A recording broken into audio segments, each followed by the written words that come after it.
Good day mga kalikha! Sa video na ito ay tuturo ko kung paano magpalit ng ball bearing sa TMX 125. Una, i-center stand muna natin ang ating motor and then tanggalin natin ng screw ng handle. Tignan nyo na lang sa screen ang mga sizes ng dapat nyong tanggalin. Kapag na-disassemble nyo na ang mga dapat tanggalin sa handlebar, isunod naman natin ang front wheel.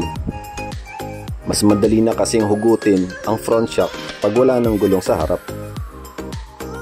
Sa mga nagtatanong, yan nga pala ang size ng gulong ko sa harap na naka TMX 155 na fork. Hindi po ako naka plus 2 or plus 3 sa swing arm. Stock pa din yan. Kailangan nyo lang i-grind yung parte sa center stand na kausli para magkasya ang 110/90/70 na gulong.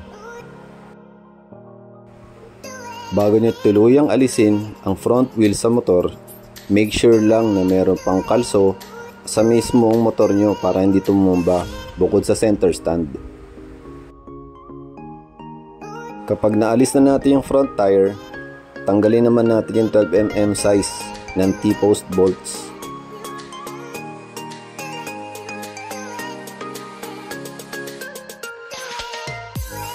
And then, pwede na nating unti-unting hugutin yung front shock. Next nyan, pwede na nating alisin yung T-post lock nut. Sa pagpapaluwag nyan, pwede nyo yan pukpukin gamit ang screwdriver at martilyo pakaliwa dun sa may uwang na part.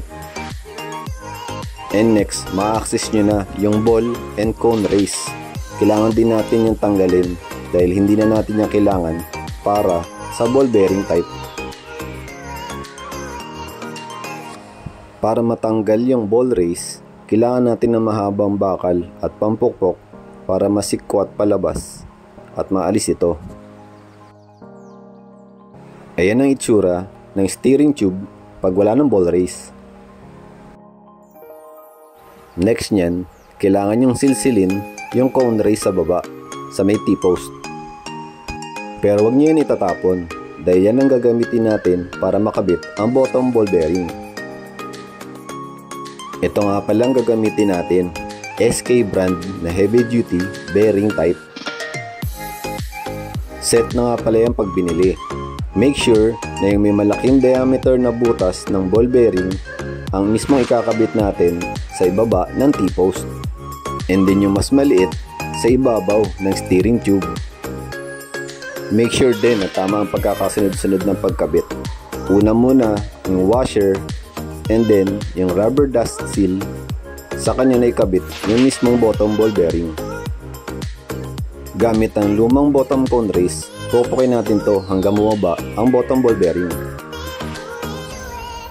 And last, yung top ball bearing sa may top steering tube. Maaari na nating ibalik ang T-post. Make sure lang na lapat ito sa may bottom steering tube na may free wheel na naiikot. And then, pwede na nating ibalik ang handlebar assembly. I-align na natin yung crown sa T-post at the steering tube. Next, yung inalis nating front shock, ibalik na rin natin siya sa tamang posisyon. At ang panghuli, ibalik na rin natin yung gulong. Yan, i-make sure natin na walang alog or lagotok. And then, i-try nating ipihit pakaliwa, pakanan at i-test drive na dapat smooth ang takbo at walang kabig. Hindi madali ang buhay, pero walang imposible sa taong gustong matuto at may tiwala sa proseso. Hanggang sa muli, ako si Christian. Likha na!